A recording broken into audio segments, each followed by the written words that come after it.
waiting for this sale on my club to get wrapped up, blood, so man can celebrate, fam. I'm telling you. Yeah, what's going on with you guys? Because I know it's in progress and stuff, and it's going to take a lot longer than it was with Chelsea because we were on a deadline and all of that. But what's been going on with you, man, and the whole Qatari bit? I don't know. They're saying, well, they said, but by the end of Q1, it was supposed to be wrapped, isn't it? I think it's going to be wrapped in the next week or two, bruv. So I don't know. That Obviously, soon? there's rumors coming out saying that the Qatari bid's is like the favored bid and stuff like that. But until it actually goes through, it's not through yet. Do you know what I mean? But You I man think get that those they'll win. Qataris, it's game over.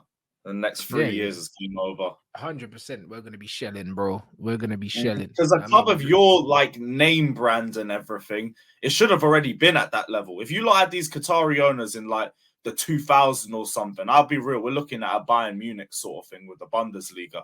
You man would just be wrapping up league titles every season. No, 100%. I mean, so it's gonna be it's gonna be very, very interesting, bro. It's gonna be very, very interesting, bro. And this thing here as well, like the Sheikh, maybe it may also be forced to prove he's got no influence in running PSG, bro. Like Ratcliffe literally owns a club in France, blood, and no one ain't talking about him, bruv. So what's all this bullshit? Yeah, I don't get. Would that have something to do with like if you guys are in the Champions League or something, and maybe a conflict of interest? I don't know. I feel like that's just something for clicks or for the sake of it. Because but that's what I mean. And now they're saying, pockets. bruv, now they're saying he could be forced to sell his stake in the French club, bro. Listen, if that was the case, Bowley's buying Strasbourg. That don't make sense. Bruv, these guys are chatting shit, bro. And you know how I know these men are chatting shit? Do you really go in to these negotiations not already knowing the parameters? Exactly.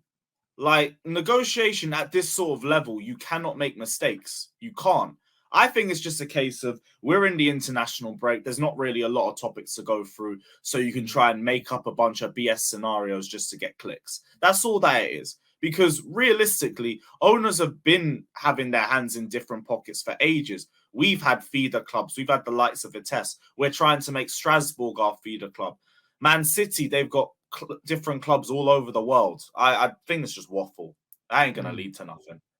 But that's what I mean. I'm not buying none of that shit, bro. Do you know what I mean? Because if these men think, that they didn't do their due diligence, before even putting in bids and going into buy Man United, then you're fucking mistaken. This whole PSG thing is just another way of these guys trying to muddy the water. And as for my man, that's at fucking Nice, bro. Like he would have known. He would have known from the get-go, if it was a thing where you can't buy Man United if you have stakes in Nice, then you're going to have to sell your XYZ.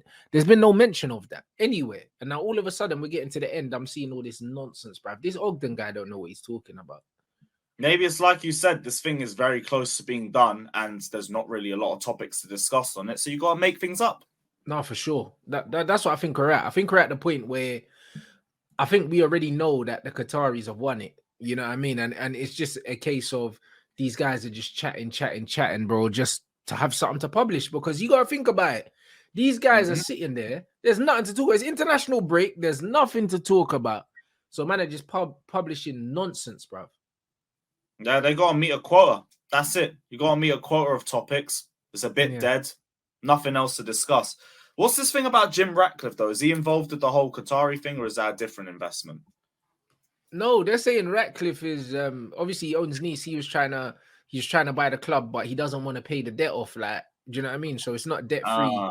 It's not debt free, in it. Like, man just wants to come in and just buy the Glazers stake, the little, I think 76% or something that they own, or something, or 67%. Some bullshit, bruv. Like, his bid is dead. You know, like that. Like, his bid is proper dead. Like, it's not even as much as the Qataris either. Like, this guy is a fraud. I don't know why he's in with him anyway. He can't. He can't. He can only compete, politically. That's it. Yeah, because I think he was linked with Chelsea as well. But that's what I'm saying. And he had a Chelsea season ticket. He had a Chelsea season ticket, claimed to be a lifelong Man United fan. But he said because he lived in London, he couldn't get to United games, even though he's a billionaire. He could get a helicopter. Yeah. So So we had a Oh, Chelsea season ticket and then said he tried to buy Chelsea just because it was his local club and that. This guy's a fucking that liar, is bro. some confused guy, bruv. God forbid he ever took over either of our clubs. Bro, but this is what I'm saying. This guy is a lying bastard, bro. Like, if I'm a billionaire, yeah, and I can, bruv, and I live in London, I could get a helicopter to Manny, bro. Like, helicopter to Manny don't take that long. A plane to Even a Manny don't take that hotel, long. like the bare minimum you can do, and you can do it at a 5-star, 6-star level. He's a Bruv, man, waffler, stay man. in a hotel, get a train, bruv, from Euston and that. Little 2 hours and that in the Man, to little buy the first whole class. train. That's what I'm saying. It don't make no sense. Man saying he couldn't get to Old Trafford because it was too far. Drop me out. This bear's gonna like he's got to get a mega bus. You know them little student things where man pay like This £4. guy's begging for a football club. He's gonna say he's a Liverpool fan next. Yeah, he's a bum, bro. You know, like that. He's a bum. He's not making sense, bro. I'll be honest. So I'm not really trying to hear it, bro. Yeah, I don't blame you. I'm glad I didn't get him. I'm glad you man didn't get him. But it sounds like you guys are going to be sorted anyway.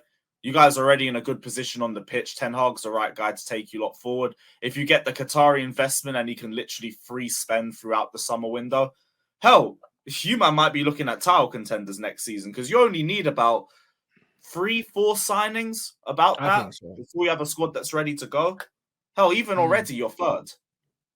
Yeah, I think so. I think we're 3 or 4 players away. 3 or 4 like much needed players. Do you know what I mean? Away from being up there because this is one of them ones where if everyone's fit, our team looks frightening. Our team looks frightening, Mhm. but then it's also you have to look when you look at the team, you have to look at the drop off between players, isn't it? I think that's how you need to look at depth. A lot of people think that teams have depth, yeah, because they've got loads of players. Depth is not how many players you've got, yeah. It's literally the difference in quality between first choice and second choice. That's where the real depth comes from. Because everyone's got depth, but it's whether you're dipping into your youth team for that depth, or do you know what I mean? If you've got Real Like Madrid we've depth, got yeah, where you can have 31 Rodrigo players. on the bench. We got 31 players. That don't mean we got great depth. It just means we got a fuck ton of players that we need to get rid of. With you That's it. guys, like your first team's there. There might be 1 or 2, 3 areas that you guys want to strengthen, but then it's about, like you said, the bench. Once your first 11's ready, it's about how your Mm. bench is ready. That's what Arsenal did in January. They didn't focus on first teamers. They focused on depth. They got that Kiwi guy in. They go on Jorginho for the midfield, Trossard for the attack. Now their team looks a lot stronger as a result of it. And they didn't Mm. even buy a first teamer. That's near what you guys need to do. But you guys also still need to tinker the first team a bit. Yeah, 100%. That's it. We need to get a first team reliable striker. We need to get a goalkeeper, and Mm-hmm. then Might need another midfielder or two. yeah, we need another midfielder as well. But saying that, we've got Sabitzer, Casemiro, and Ericsson. We've not even seen together as a free because Ericsson's been injured.